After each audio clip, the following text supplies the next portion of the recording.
ময়মনসিংহের ধোবাউড়ায় নেতাই নদীতে স্থায়ী বেড়িবাঁধ না থাকায় প্রতিবছর পাহাড়ি ঢল ও বন্যায় ফসল নষ্ট হচ্ছে। এছাড়া ঘরবাড়ি হারিয়ে নিঃস্ব ও ভূমিহীন হচ্ছেন হাজারো মানুষ।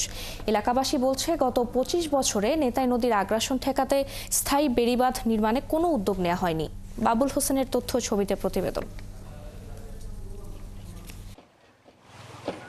ভারতের মেঘালয় থেকে নেমে আসা পাহাড়ি খরস্রোতা নদী নেতাই ময়মনসিংহের ধোবাউড়া উপজেলা হয়ে নেত্রকোনার দুর্গাপুরের কংস নদীতে মিশে গেছে এই নদী।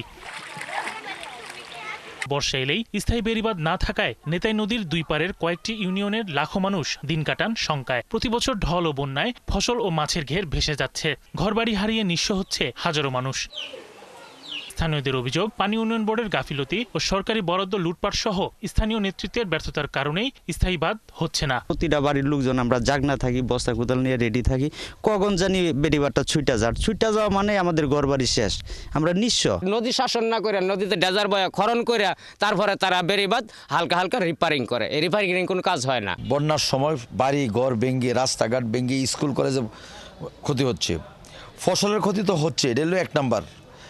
এটা আসলে আমাদের ধোবাউড়া উপজেলার জন্য সবচেয়ে বড় দুঃখ হইল নেতাই নদীর বাঁধ।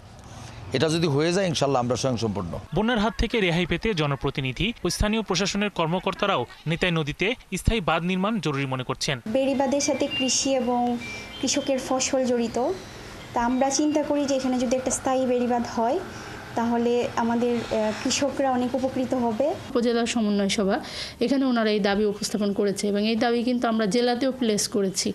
তো আশা করছি যদি পানি উন্নয়ন বোর্ড এই বিষয়ে একটু ভালো মনোযোগ দেয় তাহলে ইনশাআল্লাহ আমরা সামনে টেকসই কাজ দেখতে পাবো। এদিকে পানি উন্নয়ন বোর্ডের কর্মকর্তা বলছেন, স্থায়ী বাঁধ নির্মাণের সম্ভাব্যতা যাচাই করতে ১,০০০ কোটি টাকার একটি প্রকল্পের প্রস্তাব পাঠানো হয়েছে। আমরা নেতা নদীর যে বিদ্যমান বেড়িবাঁধ আছে সেটা পুনরাবৃত্তিকরণ এবং নতুন বেড়িবাঁধ সংযুক্তকরণ সহ প্রায় ১,০০০ কোটি টাকার একটা সমীক্ষার জন্য যাচাইয়ের জন্য প্রেরণ করা হয়েছে।